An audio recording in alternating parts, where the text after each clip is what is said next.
નારાયણ ભગવાનની જય. કૃષ્ણ કનૈયાલાલ. દ્વારિકાધીશ કી જય. રામચંદ્ર ભગવાન. વિઘ્ન વિનાયક દેવની જય. કષ્ટભંજન દેવની જય. ઓમ નમઃ પાર્વતી પતયે. હર હર મહાદેવ હર.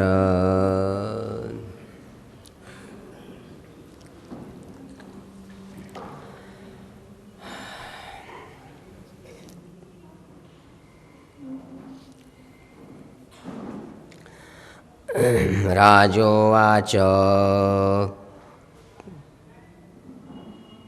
કુત્ર ક્ષત્તુર્ભગવતા મૈત્રેયાણા સસંગમઃ કદા વા સ સંવાદ એતદ્વર્ણયનઃ પ્રભો.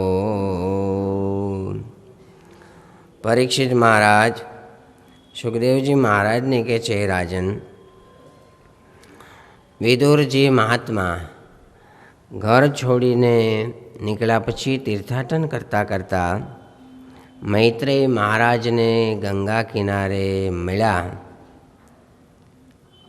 ત્યારે એમની સાથે શું સત્સંગ થયો, શું વાતો થઈ, અને પ્રવાસથી નીકળ્યા પછી આપે એમ પણ કહ્યું કે ઉદ્ધવજીને મળીને મૈત્રેય મહારાજને મળવા ગયા, તો એ બધા ભક્તો સંતો સાથે શું સત્સંગ થયો એની વાત અમને કૃપા કરીને કહો. સુખદેવજી મહારાજ કહે છે, રાજન,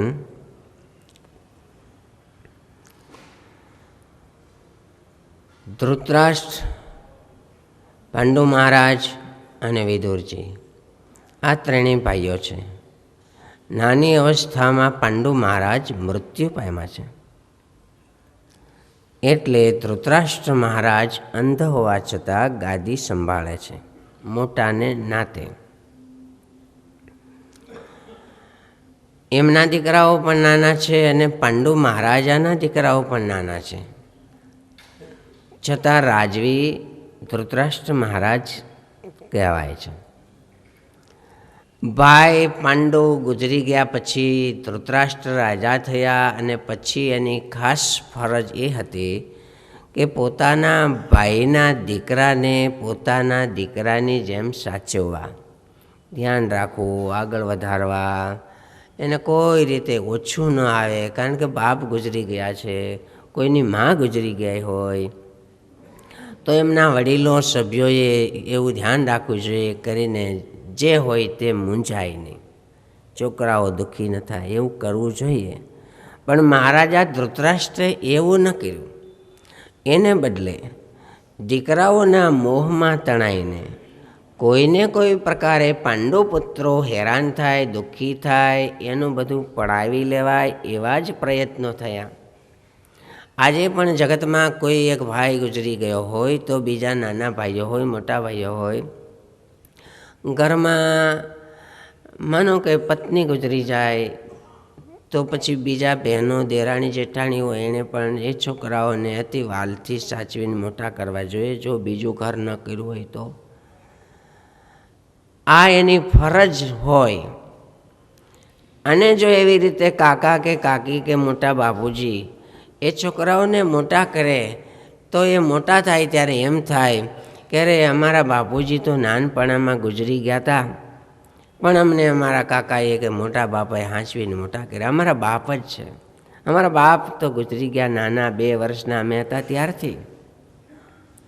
અને ઘણી વખત માના પેટમાં 8 મહિના થયા હોય ને બાપ ગુજરી જાય, એ દીકરાએ બાપનું મોઢું પણ ન જોયું હોય, તો પણ એવા કુટુંબો આજે પણ સમાજમાં છે કે મોટા ભાઈ કે નાના ભાઈ હોય એને દીકરાની જેમ રાખી, અને એ બાઈને પણ જરાય ઓછું ન લાગે. મારા ધણી ગુજરી ગયા, હવે મારું કોણ, એવું એને કોઈ દી ન થાય. એવું ઘરના સભ્યો એને ધ્યાન રાખી અને મમતા રાખીને સાચવતા હોય તો એ દીકરાઓ મોટા થાય ત્યારે અન્ય જે વડીલો છે એની સાથે લગભગ કોઈ દી વેર ન કરે. પણ મહારાજા ધૃતરાષ્ટ્રે આવું ન કર્યું. એને બદલે પાંડુપુત્રોને અનેક પ્રકારની તકલીફો થાય એવા જ આયોજનો દુર્યોધન આદિકે કર્યા. ખબર હોવા છતાં એને પછી ફરીને અટકાવ્યા નહીં. અને ત્યાં સુધી કે જુગારમાં કપટથી બધું રમાવી અને બધું પડાવી લીધું. વનવાસમાં મોકલા, પાછા આવ્યા તો પાછું એવી સ્થિતિ થઈ અને પાંડુ પુત્રો દુઃખી થયા. અને એમ કહેવાય છે કે એક દિવસ મહારાજા ધૃતરાષ્ટ્રની પાસે વિદુરજી આવ્યા છે. આ બધા ક્યારે બનાવ બન્યા? તો વાત એવી બની કે પાંડવોને વનવાસ થયો છે એ આપણે જાણીએ છીએ. 13મું વર્ષ ગુપ્તવાસનું છે. ધોળકા એટલે વિરાટ નગરીમાં છુપ્પા વેશે રહ્યા છે. આ 13મા વર્ષના છેલ્લે દિવસે પણ ખબર પડી જાય કે આ પાંડવો છે તો એને ફરીને 12 વર્ષ સુધીનો વનવાસ થાય. એવી રીતે ગુપ્તવાસમાં રહ્યા છે કે આખી ધરતી ઉપર ગુપ્તચરોને મોકલ્યા પણ ખબર પડતી નથી. બધાયના વેશ બદલાવ્યા ગયા છે. મહારથી અર્જુનને પણ અપ્સરાનો શાપ હોવાથી એ નપુંસક હિજડા બની ગયા છે. બ્રહ્મનાલા એનું નામ પડ્યું છે. એટલે ખબર ન પડે કે અર્જુન છે. હિજડાને આપણામાં મોઢામાં પુરુષના ફરમાં ફેરવાય ને એમ એવા થઈ ગયા. અને મહારાણી દ્રૌપદીજી પણ એક દાસીની જેમ રહે છે. છેવટે ઉપાય એવો કર્યો કે પાંડવો ક્યાં છે તો જ ખબર પડે. અને એવું થોડું સંભળાણું છે કે વિરાટ નગરીમાં છે, પણ આ પાંડવો છે એમ કેમ નક્કી કરવા? એટલે દુર્યોધન, કર્ણ સાથે ભીષ્મ દાદા પણ હતા. અને એ પહેલાં એનું ગૌધન ચોરી લીધું, ગાયોનું ધણ ચોર્યું. એટલે ત્યાંના જે વિરાટ નગરીના રાજા એમનો દીકરો જે ઉત્તર એ લડાઈ કરવા ગયો પાછળ. દરિયા જેવી સેનાને એ કેમ જીતી શકશે એમ માની અને બ્રહ્મનાલાના વેશમાં રહેલા અર્જુન પણ સાથે બેસી ગયા રથમાં. ઓલા ઉત્તરે કીધું, એ તું સાથે નહીં, તારું કામ નહીં, તું રહેવા દે, તું તો હવે રહેવા દે, તું તો હવે કાંઈ વાંધો નહીં. 2 મેણા સહન કરી લીધા અર્જુનજીએ, પણ રથમાં કૂદકો મારીને ચડી ગયા. અને જ્યારે સમ કરતા બધાયના બાણ આવવા માંડ્યા ત્યારે ઉત્તર ભાગવાની તૈયારી કરીને બાવડું ચાલીને રથમાં બિહારી દીધું. સાનમુનો અહીં નહીં રહે. અને પોતે મીંડા ધનુષ બાણ ઉપાડવા બધાનો પરાજય કરી દીધો. પણ ત્યાં દી આથમવાનું ટાણું થઈ ગયું. અને દી આથમી ગયો, અડધો પોણો સૂરજ ડૂબી ગયો. અને આમણે એમ કીધું કે આજ અર્જુન છે, આજ પાંડવો છે, બાકી કોઈનું કામ નથી કે આ સેનાને જીતી શકે. માટે હવે પાંડવોને ફરીને વનવાસ 12 વર્ષ જાહેર કર્યો. પાંડવોએ કીધું, દી આથમી ગયા પછી તમે અમને ઓળખાશે ન ચાલે. ભીષ્મ પિતા આદિ કે પછી એમ કીધું, ભાઈ દી આથમી ગયા પછી ખબર પડી કે આ પાંડવો છે, ત્યાં સુધી તમારે 5 વાગે કહી દેવું હતું ને કે આ પાંડવો છે. માટે હવે એને વનવાસ ન હોય. હવે આવી રીતે જીત કરીને અર્જુનજી આવ્યા અને ખબર પડી કે આ પાંડવો છે. પછી તો વિરાટ નગરીના રાજા, એમની રાણી, આ એનો દીકરો ઉત્તર, એ બધા બહુ શર્મિંદા થઈ ગયા. એટલા માટે કે જેને આપણે 1 વર્ષ સુધી ઘરમાં નોકર તરીકે રાખ્યા, ભીમ પાસે રસોઈ કરાવી, એ તો ઠીક, મહારાણી દ્રૌપદીની પાસે રાજરાણીને બધા દાસીપણાના કામ કરાયો. અતિશય ગળગળા થઈ ગયા. અમને તમે માફ કરો, અમે તમને ઓળખા નહીં કે તમે પાંડવો છો. તમે આવ્યા ત્યાં જરીક તો કહેવું તું અમને. કાનમાં ન કહેવાય. ષટકર્ણો ભિદ્યતે મંત્ર. 4 કાન સુધી વાત જાય ને તોય કદાચ વહી જાય. આ તો 6 કાને વાત જાય તો શું થાય? આપણો ગમે એવો મિત્ર હોય, ગમે એવો વિશ્વાસુ હોય, અતિ આમ વાત પૂછોમાં, પણ એની અરે ભળે નહીં તેથી શું થાય? 5 વર્ષ પછી, 5 વર્ષ પછી એની અરે ભળે નહીં તેથી શું થાય? તો ક્યાંય ગુપ્ત વાત નહીં કહેવાની, કહેવી પડે તો ધ્યાન રાખીને કહેવું કે 5 વર્ષ પછી જો દુશ્મનાવટ થાય તો તેથી મારી બધી વાત કહી દે. અરે અમને માફ કરો, હે અર્જુન, અમારા અપરાધને તમે ક્ષમા કરો. ક્ષમાની વાત નથી. હે અન્નદાતા, અન્નદાતા, તમે અમને વરહ હાંચવા, અમને કોઈ હાંચવતું નહોતું, ઈ ટાણે તમે અમને હાંચવા, અમને રોટલો ને ઓટલો દીધો, એવું તમે નહીં બોલો.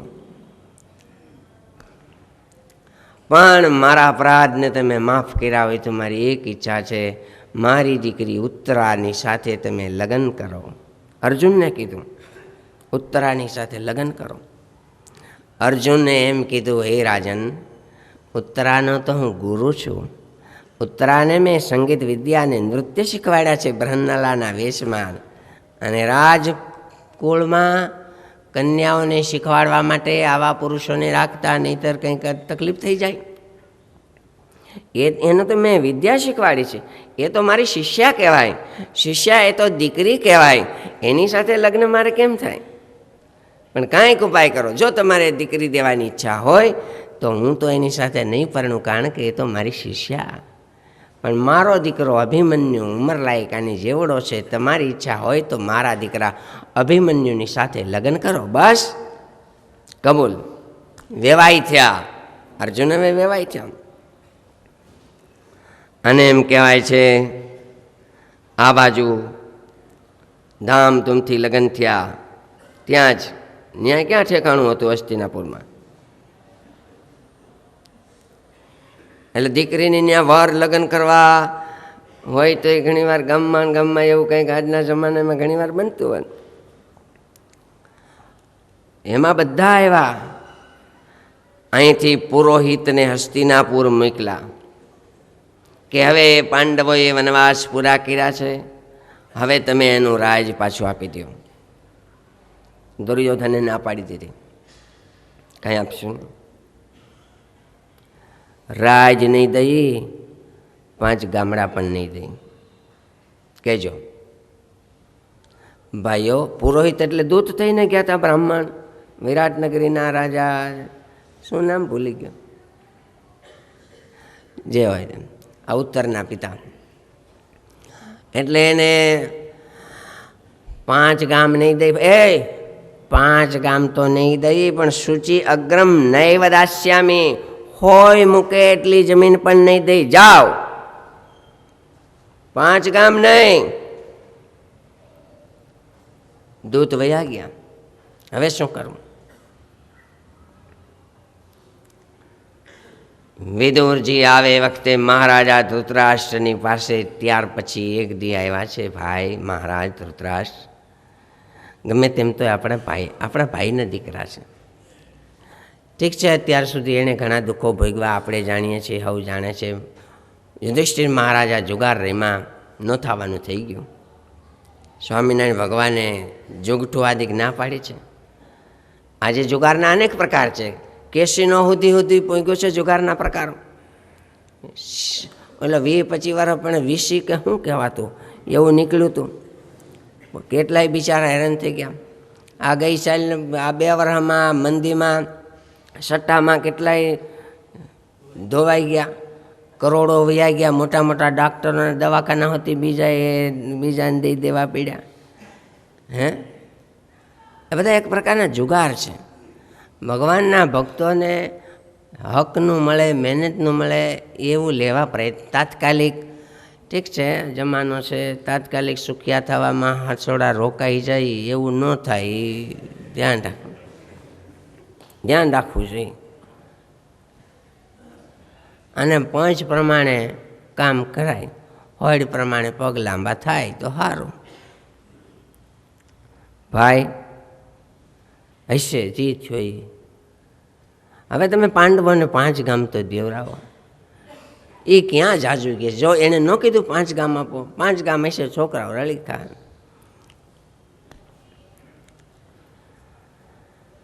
વિદુર, એ તો બધું ઠીક છે, એ જે થવું હશે તા. કેમ? એ થવું હશે એ થાય એટલે કંઈ નહીં દેવાનું. એ તો ભાઈ હવે દુર્યોધન ને હું કહું છું પણ એ શું કરું, આમ એટલું નથી કરતો હોય જેટલું.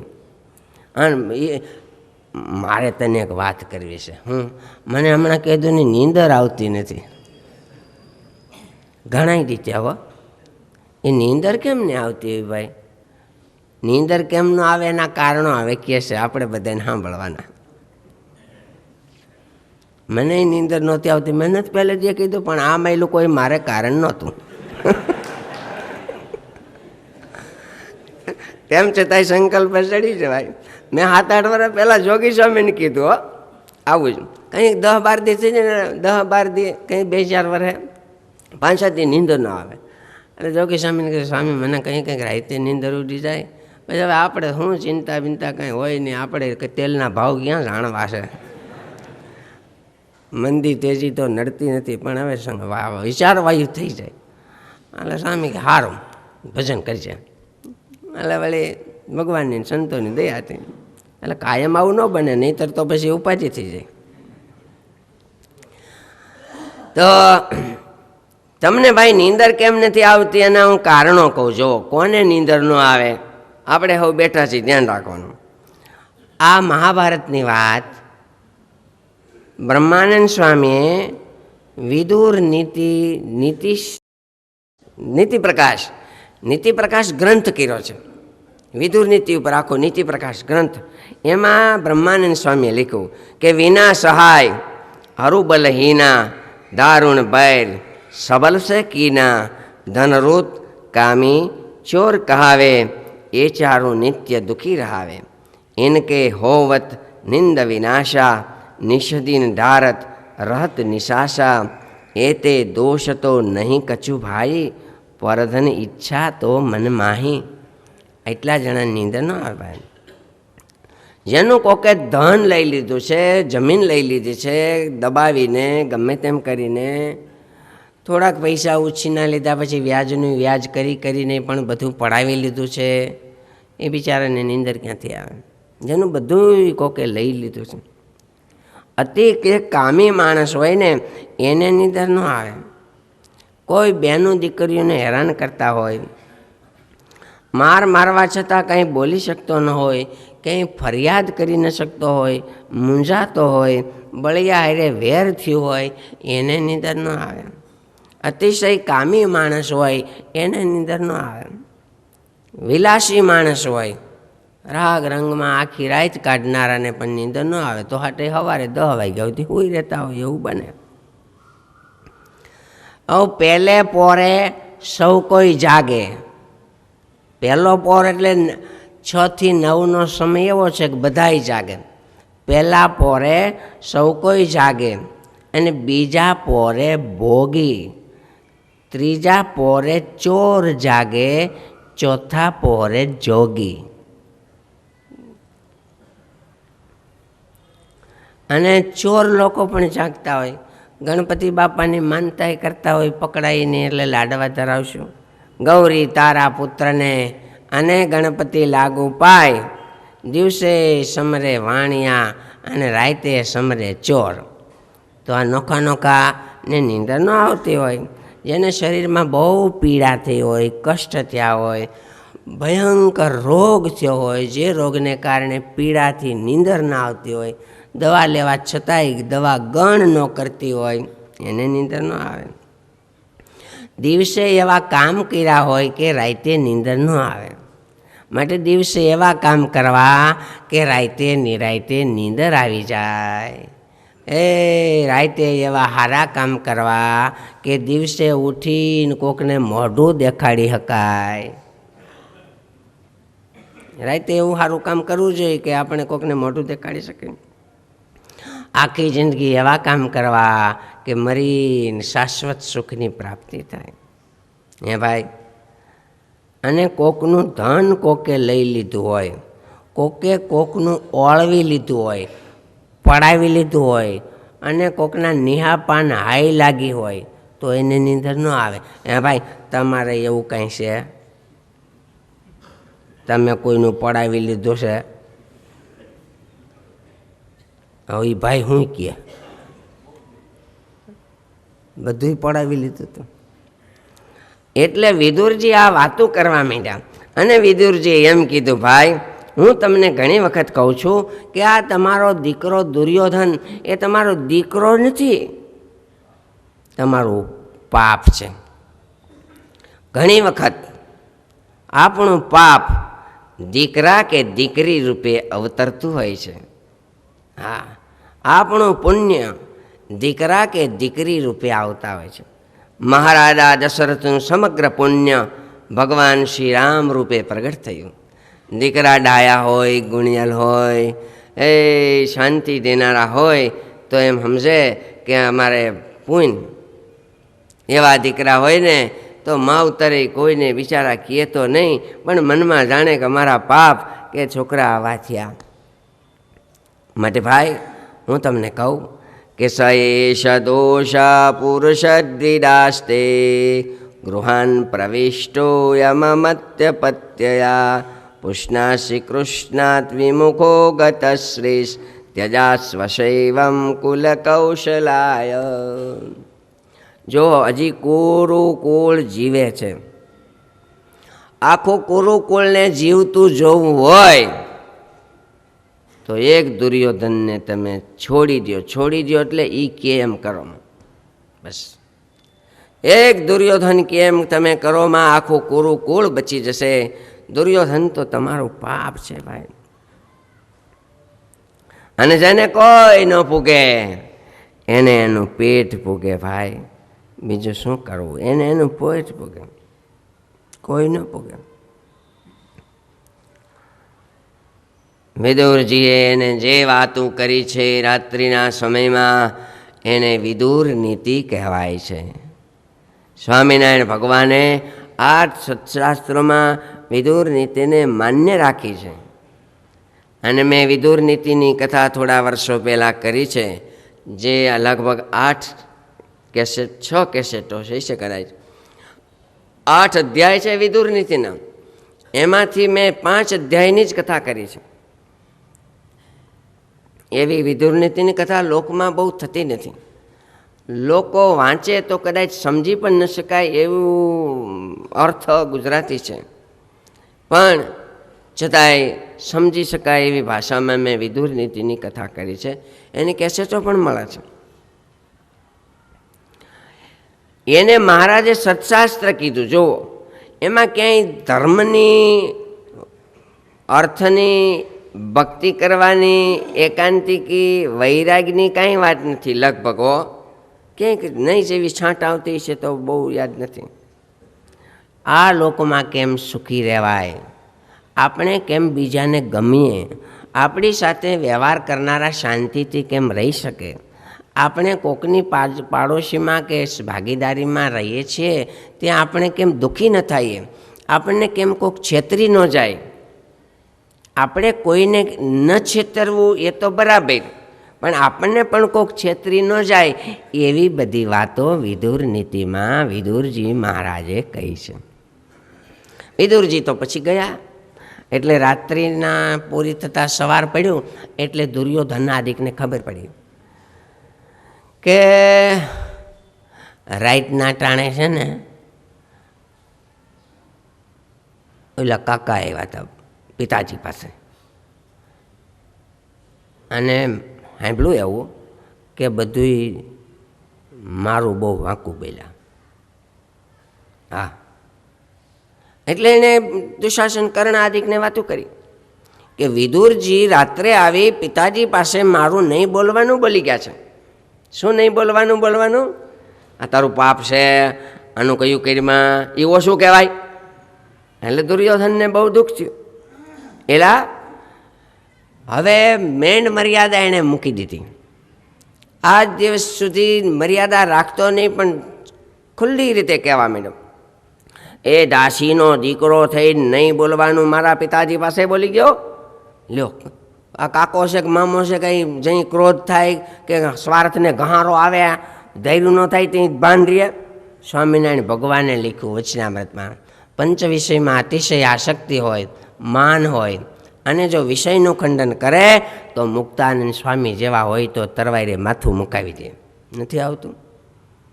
અને વિષયમાં અતિશય આસક્તિ હોય અને એને સંત અટકાવે, ગુરુ અટકાવે, પોતાના ઈષ્ટદેવ અટકાવે, એને ના પાડે તો એની હારે વિરોધ કરે, એનો અભાવ લે અને એનો દ્રોહ કરે.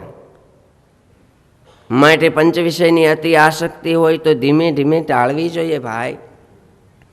આપણા વડીલો એ પછી પહેલે દિવસે ન થાય પણ એમ કરતાં કરતાં થવા માંડે, કાંઈ ખબર પડે નહીં. ગુરુનું હતે અભાવ લે ને ગુરુના ગાણા માંડે ગાવા, ધૈર્યું ન થાય તે.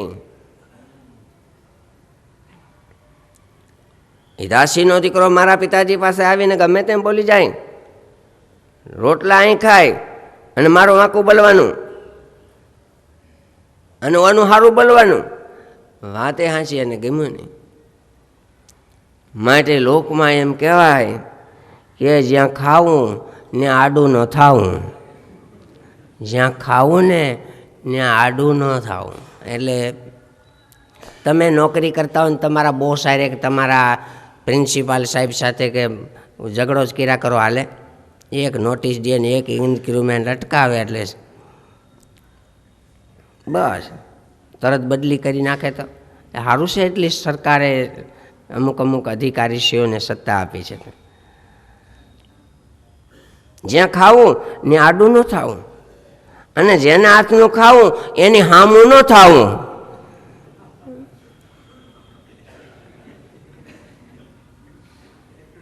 હા, ઘણાને લાભનું છે આ. જેના હાથનું ખાવું એની હામું ન થાવું. હા, હામું થયા કરે ને બાધ્યા જ કરે અને ઘરે આવવાના ટાણા થાય ત્યાં દિવાલો ધ્રુજતી હોય એમ બાયું બિચારા બીતા હોય અને એમ રહેતા હોય ને રોજ રોજ ગગલાવ્યા જ કરે તો પછી કેટલા દી ઘર હાલે? કાયદા કેવા કડક, ઘરેલું હિંસા બધું કેવું બધું કડક છે. અને ઘણા તો પછી બસ એમ જ કર્યા કરે, દબાવ્યા જ કરે. એ પછી વર્ષ પહેલાં તો એવું જ હતું. મારી હારે કાંઈ માથાકૂટ નહીં. હા, મારી હારે કાંઈ માથાકૂટ નહીં. આમ જો હું બહુ ભૂંડો માણસ છું, પાછા વળી આમ કે હું બહુ ભૂંડો માણસ છું, મારી હારે કાંઈ માથાકૂટ નહીં. હા, હજી બોલતો નથી ત્યાં સુધી એ બોલ ને, હજી બોલતો નથી ત્યાં સુધી હજી મને નહીં દેખ્યો હોય. હો હા, હજી મને નહીં દેખ્યો હોય. પછી ઓલી બોલે, ભાઈ માંડવામાં આવ્યા તે દુના દેખ્યા છે. નહીં દેખ્યો હોય, નહીં દેખ્યો. શું છે દેખીને?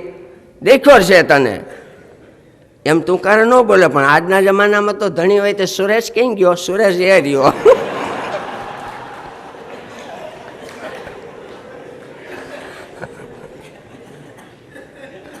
આજનો આ 25-30 વર્ષ પહેલા અમેરિકામાં તુકારા હતા તે દી નહોતા, પણ હવે આપણે પણ ઇન્ડિયામાં વાતાવરણની અસરથી બધું ચાલે છે. એટલે મારા પિતાજી પાસે આવીને મારું વાંકી બોલી ગયો, બોલાવો એને, બોલાવો. વિદુરજીને બોલાવ્યા, યુવરાજ બોલાવ્યા, પછી કેમ ના પાડવી? અને ભર સભામાં વિદુરજીનું દુર્યોધન અપમાન કરી ઘણું ઘણું બોલવા માંડ્યા. વિદુરજીની આંખો પાણીથી ભરાઈ ગઈ. સભામાં ભાઈનો દીકરો અપમાન કરે કાંઈ ઓછું તો ન કહેવાય, પણ એની આંખોમાં આહુડા આવ્યા હતા. સભામાં અપમાન કર્યું એટલે નહીં. ધીરે રહીને આછું લૂછીને એમ કીધું, દુર્યોધન તું મારું સભામાં મંત્રી મુખ્યમંત્રીનું અપમાન કરે છે એટલે મને આંસુડા નથી આવ્યા, પણ મને એમ થાય છે કે ભાઈ તું હજી સમજ તો સારું. કુરુકુળનો વિનાશ થતો અટકાવો હોય તો સમજ. મને એમ થાય છે કે તું આમ નામ કર્યા કરીશ તો કુરુકુળનો નાશ થશે. મને એ દુઃખ થાય છે કે એક તારે લીધે કુરુકુળનો નાશ થઈ જાય. હજી સમજ ભાઈ. દુર્યોધને ઘણા વેણો કહ્યા અને વિદુરજીને એમ થયું હવે આપણે અહીંયા રહેવું નથી. ધનુષબાણ હાથમાં હતા એ રાજ સિંહાસન પાસે પધરાવી રાજગાદીને પ્રણામ પ્રદક્ષિણા કરી વંદન કરી અને રડતા હૃદયે વિદુરે એ રાજગાદીને નમસ્કાર કરી અને જાત્રા કરવા નીકળી ગયા છે.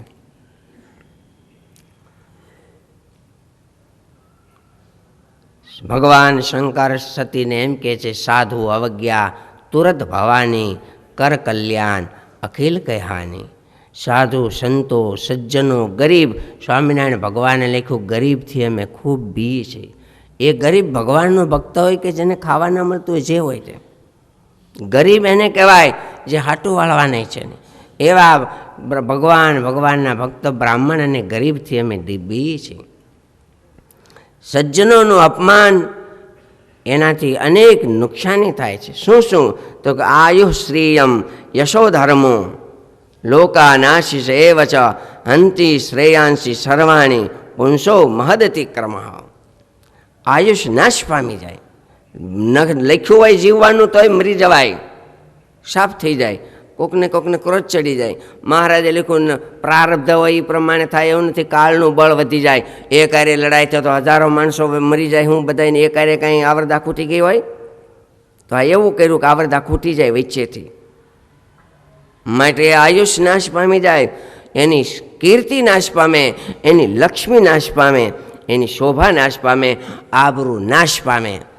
માટે સજ્જનો ભગવત ભક્તો મહારાજે લખ્યું અમે તો એ ગરીબને પણ દુખાવતા બી છે. કેમ? તો કે એના અંતરમાં હૃદયમાં પણ ભગવાન અંતર્યામી બિરાજમાન હશે. અમે ભગવાનનો અપરાધ કર્યો એમ માનીને એને અમે કંઈક જોઈતું હોય તે આપીએ, એની અમે માફી માગીએ અને ફરી અપરાધ ન થાય એવું ધ્યાન રાખીએ. આપણા ઈષ્ટદેવ ભગવાન પણ આવું કરે છે. જોવો, આપણને શીખવાડે છે કે કોઈનો અપરાધ ન થઈ જાય. અંતર્યામી ભગવાન બધાના હૃદયમાં રહ્યા છે. વિદુરજી નીકળ્યા પછી એના પુણ્ય હવે ધોવાઈ ગયા. ઘરમાં એકાદા પુણ્યશાળી માણસ હોય ને ત્યાં સુધી ઘણી વખત ઘર ચાલતું હોય. વાહણમાં એકાદા પુણ્યશાળી હોય ને તો વાહણ ઘણીવાર બચી જતું હોય. અને ઘણી વખત ઘરમાં એકાદા ગુજરી જાય, સ્થિતિ નબળી થવા માંડે, દુઃખ પછી દુઃખ આવે, બધું નાશ પામવા માંડે, ત્યારે લોકમાં એમ કહેવાય, અરે અમારા દીકરા નાની ઉંમરમાં ગુજરી ગયા. અમુક સમયે એ પુણ્યશાળી ભાગ્યશાળી હતા, અરે ગુજરી ગયા પછી અમારે બહુ નકરા દુઃખો જ આવ્યા છે. એક પછી એક નકરી ખોટ, નુકસાન, બીજું ત્રીજું. એ ભાગ્યશાળી હતા, તે ભાગ લઈને ગયા. વિદુર મહારાજ ઘરેથી નીકળ્યા છે, તીર્થાટન કરે છે. અવધૂતનો વેશ છે. અવધૂત કોને કહેવાય? કોઈને ખબર ન પડે કે આ ભાઈ છે. કપડાનું ઠેકાણું ન હોય, ખાવાનું ઠેકાણું ન હોય, બોલો ઠેકાણું, એટલે ખબર ન પડે કે આ ઓળખી ન શકે. વાહે છોકરાઓ ઉરિયો બોલાવતા હોય, છોકરા દોડતા હોય, એ કરીને વાહે છોકરાઓ દોડતા હોય, એવી રીતના વેશ હોય એને અવધૂત કહેવાય. કેમ ખબર પડે આ વિદુર છે? સુખદેવજી મહારાજ અવધૂતના વેશમાં ગંગા કિનારે આવ્યા એવું કહેવાય. અવધૂતનો વેશ ધારણ કર્યો છે વિદુર મહારાજે. શરીર ઉપર કોઈ સારા વસ્ત્રો શણગાર નથી. પવિત્ર જીવ જાત્રા કરવા જાવી ત્યારે કેવું રીતે વર્તવું એવું પણ આ થોડુંક આવે છે. અને પવિત્ર જીવન જીવે છે, સાદું ભોજન જમે છે, અને સ્નાન કરે છે, દર્શન કરે છે, ધરતી ઉપર સૂવે છે, વ્રતોનું પાલન કરે છે, બ્રહ્મચર્યાદિક વ્રતને રાખે છે, ઇન્દ્રિયોને સંયમમાં રાખી વધારેમાં વધારે ભગવાન સાંભળે એવું કરે છે. આપણે સ્પેશિયલ ટ્રેન શાસ્ત્રી મહારાજ વખતે ઘણી ગઈ. હમણાં પણ દિવાળી ઉપર ગઈ હતી. હવે આવતા શ્રાવણ મહિનામાં પણ સ્પેશિયલ ટ્રેન જવાની છે. સાથે સાધુ સંતો હોય, અખંડ ભજન, ડબે ડબે માઈકો, ધૂન, કીર્તન, જાણે આપણે કોઈ દિવ્ય લોકમાં, વૈકુંઠ લોકમાં, અક્ષરધામમાં 24 કલાક સાથે હોઈએ એવી રીતે બધાને અનુભવની એમ એક લાગણી થાય. એ જાત્રા સફળ સુખ્યા ફરવા ઘણી વખત ગયા હોય પોતાની રીતે, પણ એમ થાય હું ઘણી વખત જઈ આવ્યો છું, પણ સાધુ સંતોની સાથે લાભ ક્યાંથી? સાધુ સંતો સાથે આખી ટ્રેનમાં હાડ મારી હોય, નાવા ધોવાની ઘણી તકલીફ હોય, ઘરે આવડી રોટલી કૂણી ગરમા ગરમ ખાતા હોય ન પણ મળતી હોય, છતાંય તમારે તો કેવી સગવડતા એ સાંભળીને એમ થાય હાજા હોય એને જવું જોઈએ, આપણે માંદા છે તો બહુ મૂંઝાવાય નહીં. ડબે ખાવાના તૈયાર, બધાય ખાવા દઈ જાય. હજી તો નાહી ધોઈને પૂજા કરે ત્યાં નાસ્તા સંતો આપી જાય અને ખાઈ લે ત્યાં દર્શને જવાનું, નહીંતર પહેલાં દર્શને જઈને ખાય એવું હતું. હવે તો ઊંધું, કેટલી સગવડતા. અને ડબે ઓલા હુવાના પાટિયા, અને નહીંતર તો 4 પાટિયામાં 8 જણા, ઘણા ભક્તો ગયા છે 4 પાટિયામાં 8 જણા. કેમ હુવા? જાડા હોય તો હામાં માથા રાખો, એકનું માથું આમ ને એકનું માથું આમ એમ હુએ, અને ઓલું દોર્યું બાંધે. લ્યો હવે તો કેવી સગવડતા, જાણે વ્યમાનમાં બેહીને જાત્રા કરવાની. અને વજન વધી જાય આવી ત્યાં 2 કિલો. 80 તો મિષ્ટાનો જમાડ્યા, શરીર સારું થઈ ગયું તમારું. આ ખાવા પીવાનું બહુ સારું. લ્યો વિદુરજી જાત્રાએ ગયા છે, સાદું ભોજન જમે છે, તપ કરે છે. ગામ પર્યટન મેધ્ય વિવિક્ત વૃત્તિ. આવા વિદુરજી જાત્રા કરતા કરતા સોમનાથ પહોંચ્યા છે અને સાંભળ્યું છે મહાભારતનું યુદ્ધ થયું, અને યુદ્ધમાં કૌરવ આદિ નાશ પામ્યા છે. એ યુદ્ધમાં ફક્ત 10 જણા જ બચ્યા છે. સત્યકી, કૃતવર્મા, શ્રી કૃષ્ણ ભગવાન, 5 પાંડવો, બધા થઈને 10. કેટલી અક્ષૌહિણી સેના નાશ પામી. વિદુરજીના મનમાં થયું આહા, એક દિવસ કેવા સુખમાં સૌ રહેતા હતા, એ બધા અંદરો અંદરના કુસુમ કજિયાએ કરીને નાશ પામ્યા. જેમ જંગલમાં વાંસળાઓ અંદર ઘસાય અને હળગી જાય, એમ ભાઈઓ અંદરો અંદર બાંધી અને બધાએ લડાઈમાં મુવા, બધાએ લડી મુવા. જીવનના રંગ ક્યારે બદલી જાય કંઈ ખબર પડતી નથી. જીવનના રંગ બદલતા જાય, સુખ અને દુઃખ કેરી છાયા આવે ને વહી જાય. ભૂપ બને છે અહીં ભિખારી અને રંગ બને છે રાજા. ઉષાને સંધ્યાના રંગો પળમાં પલટાતા. તર્પણ કર્યું છે, સ્નાનાદિક કર્યા છે, મનમાં થયું હવે તો બીજું શું કરું. હવે બાજુ જ્યાં ભગવાને ખૂબ લીલા કરી છે એ વૃંદાવન બાજુ જાઓ, મને કંઈક શાંતિ મળે. એ સ્થળના દર્શન કરવું, એ કુંજ ગલીમાં વિચરણ કરવું જ્યાં પ્રભુએ રાસ રમ્યા છે, જ્યાં અનેક લીલાઓ કરી છે. હવે ત્યાં જાઉં તો થોડી મને શાંતિ મળે. અને વિદુરજી ચાલતા આવ્યા છે વૃંદાવનમાં. યમુના મહારાણીને કિનારે આવી કદમના વૃક્ષના દર્શન કરી કદમને બથ ભરી છે, અને કદમના વૃક્ષ પાસે વિદુરજી દંડવત કર્યા છે. આજે પણ સ્વામિનારાયણ ભગવાન જે લીમડા નીચે બેઠા છે ગઢપુરમાં, એને આપણે વંદન કરીએ છીએ, આંખો અડાડીએ છીએ, બથ ભરીએ છીએ. એ તો લીલો છે, પણ સુકાઈ ગયેલા ઝાડવાના થળિયાને હોય તો પણ આપણે બથ ભરી આંખે અડાડીએ છીએ. કેમ? તો કે આને ભગવાનનો સંબંધ હતો. આ ઝાડવાના હુકાઈ ગયેલા થળિયાને ભગવાનનો સંબંધ હતો એટલે બથ ભરીએ છીએ. જે ખરેખર તો નિર્જીવ છે પણ ભગવાનનો સંબંધ છે. તો જે સજીવ છે, હાલતા ચાલતા છે, પંચવર્તમાન પાળે છે, ભજન ભક્તિ કરે છે, એવા ભગવાનના ભક્તોને વિશે લાગણી રાખવી એ સ્વાભાવિક છે. એલા હુકાઈ ગયેલા ઝાડવાના થળિયાને બથું ભરીએ અને ભગવાનના ભક્તો આરે બાજીએ, એ તો સારું ન કહેવાય. તો ન્યા બથું ભરી નાની અરે બાજી, આ જીવતા નથી, આ ધર્મ નિયમ પાળે છે, વર્તમાન પાળે છે, ભગવાનની ભક્તિ કરે છે. વિદુરજીએ કદમના વૃક્ષને બથું ભરી છે અને દંડવત કર્યા છે. જहाँ જहाँ રામ ચરણ ચલી જાય, જ્યાં જ્યાં ભગવાન શ્રી રામના પગલાં પીડ્યા છે, અને કેવટ ઉતરી દંડવત કિન્ના. દંડવતના રિવાજો હજારો વર્ષો થયા છે. વિદુરજીએ દંડવત કર્યા છે. કાયાભાઈ સંધિએ ગઢડાના ચોકમાં કૂતરાને દંડવત કર્યા, કેમ કે જરીક પગ લાગી ગયો, બાઉકારો બોલ્યો, અને ત્યાં કાયાભાઈ સંધિ મુસ્લિમ દંડવત મીંડા કરવા મહારાજ સભામાં બેઠા હતા. મહારાજ અંતર્યામી તો બધુંય જાણે છે, અને પછી કીધું, હે કાયાભાઈ, ન્યા કોને દંડવત કરો છો? અમે તો અહીં બેઠા, તમે આમ મોઢું રાખીને દંડવત કરો, ન્યા કોને કરો છો? મહારાજ, આ ફળિયામાં કૂતરું બેઠું હતું, આ સંતોની રજમાં તમારા આશરે, અને મને મારું ધ્યાન નહીં, પગ લાગી ગયો મહારાજ, એનો અપરાધ થયો કહેવાય ને, એટલે મેં દંડવત કર્યા. વિદુરજી જ્યાં બધે દર્શન કરે છે, એવામાં ઉદ્ધવજીના દર્શન થયા છે. 4 મિલે 64 ખિલે અને 20 રહે કર જોડ, 2 અંગ મેં આનંદ બઢે ખીલત 7 કરોડ.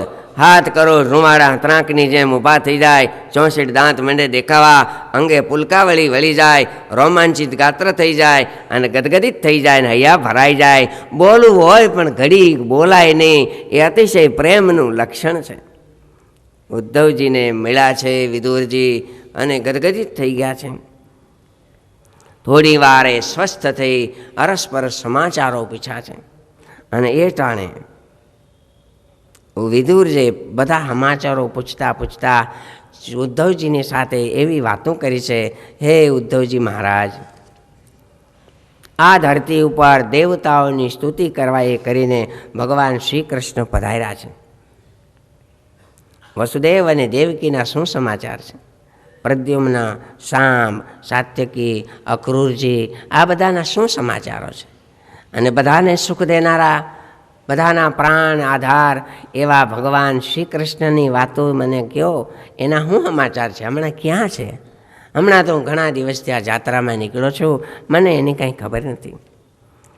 સાંભળીને ઉદ્ધવજીની વેદના વધી ગઈ, આંખમાં દળદળ આંસુ આવી ગયા. ફરીને કાંઈ ઘડીક બોલી શક્યા નહીં. વિદુરજીને થયું કે ઉદ્ધવજી બોલતા નથી, કેમ હૈયું ભરાઈ ગયું છે? ઉદ્ધવજી બોલો તો ખરા, પ્રભુના શું સમાચાર? આંખના આંસુ લૂછી અને ઉદ્ધવજીએ કીધું છે, ભાઈ, જે બ્રહ્માની સ્તુતિથી પૃથ્વી ઉપર પધારેલા ભગવાન શ્રી કૃષ્ણ, એ સૂર્ય અસ્ત થયો છે અને કાળરૂપી હરપ બધાઈને ગળી ગયો છે. ભગવાન શ્રી કૃષ્ણ ધામમાં પધાર્યા છે. આટલું સાંભળતા એ હૈયાફાટ ખૂબ રુદન કર્યા છે. ભગવાને એમને યોગ બળથી ધીરજ આપી છે. થોડી વારે સ્વસ્થ થઈ અને ઉદ્ધવજી વિદુરજીની આગળ પ્રભુની બધી લીલાઓ કહેવા માંડ્યા છે. એ વિદુર, હું તમને એ ભગવાનની શું વાતો કરું? નાનપણમાં આવા ચરિત્રો કર્યા, પછી આવી રીતે રહ્યા, શિશુપાળ આદિક વખતે, રાજશ્રી વખતે આવી રીતે ભગવાનનું પૂજન થયું. એક એક ચરિત્રો એવા છે વિદુર કે એની દયાનો કોઈ પાર નથી. એને ઓલી પૂતના ઝેર ચોપડીને મારવા આવી તો એનું કલ્યાણ કર્યું. હે વિદુરજી, એવા ભગવાન ધામમાં પધાર્યા છે. ઉદ્ધવજીએ કીધું, હે વિદુરજી, ભગવાન શ્રી કૃષ્ણે આ રીતે ધામમાં જવાની લીલા સ્વીકારી છે.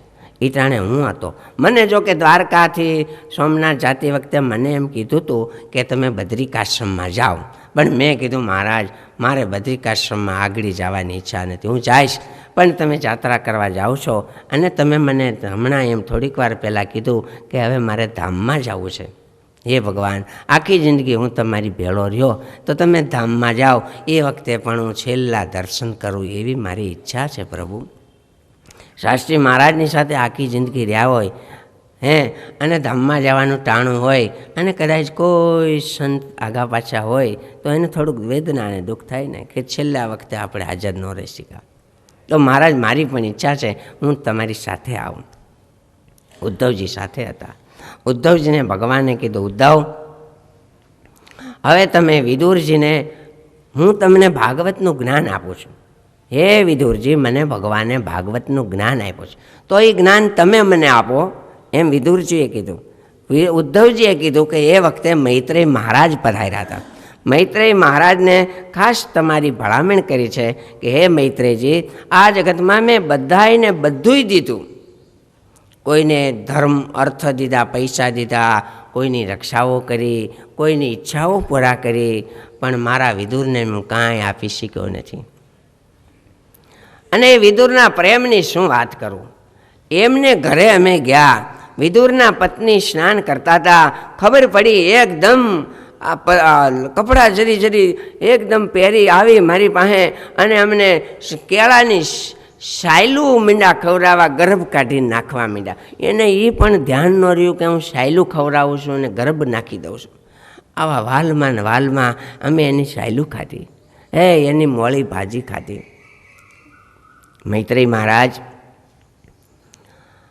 બધાય મને મળ્યા. જો ઉદ્ધવજી સાથે છે, તમે સાથે છો, આ અર્જુન પણ સાથે છે, પણ મારો વિદુર મને અત્યારે મળ્યો નહીં.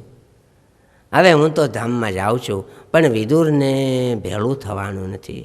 હે મૈત્રેયજી, તમને જ્યારે વિદુર મળે ત્યારે કહેજો કે ધામમાં જતી વખતે તમને ખૂબ યાદ કર્યા છે.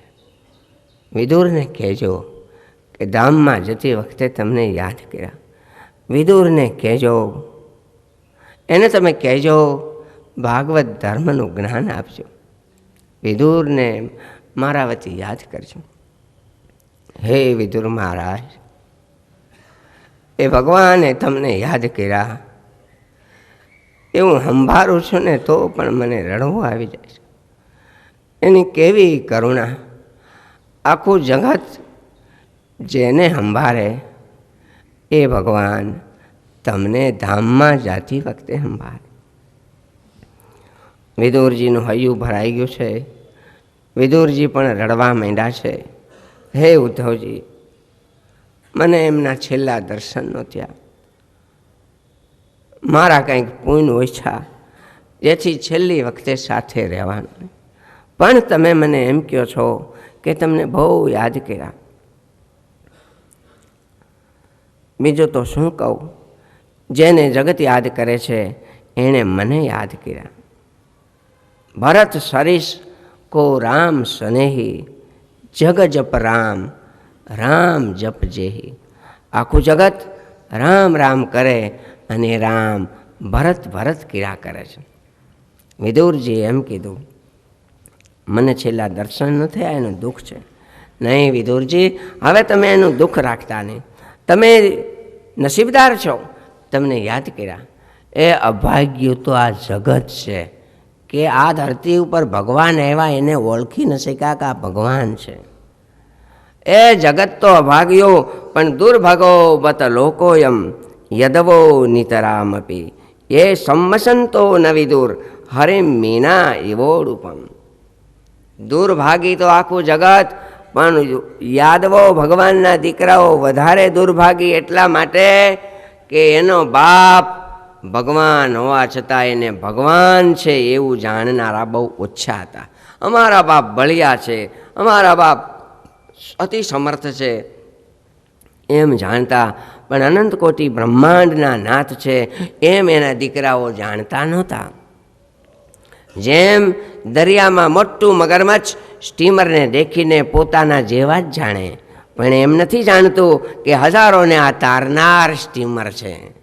ચંદ્રને દેખી અને મચ્છને એમ થાય કે આ પણ અમારી જેવું કંઈક છે, પણ એને ખબર નથી કે આ ચંદ્ર 18 ભાર વનસ્પતિનું પોષણ કરનાર છે, અનાજમાં રસ મૂકનાર ચંદ્રદેવ છે. એને જાણતા નથી. એમ બાપનો મહિમા એ સમજતા નહોતા. હવે જુઓ, હવે તમે છે ને વિદુર મહારાજ, મૈત્રેય મહારાજની પાસે પધારો. મૈત્રેય મહારાજ તમને આ બધી વાતો કરશે અને હવે હું બદ્રિકાશ્રમમાં જાઉં.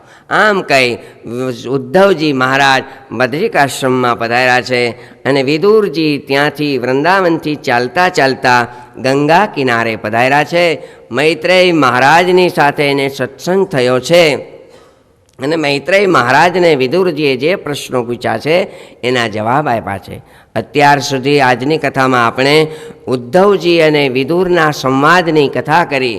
હવે આવતીકાલે મૈત્રેય મહારાજ અને વિદુરજીના સંવાદની કથા કહેવામાં આવશે. બોલો સહજાનંદ સ્વામી મહારાજની.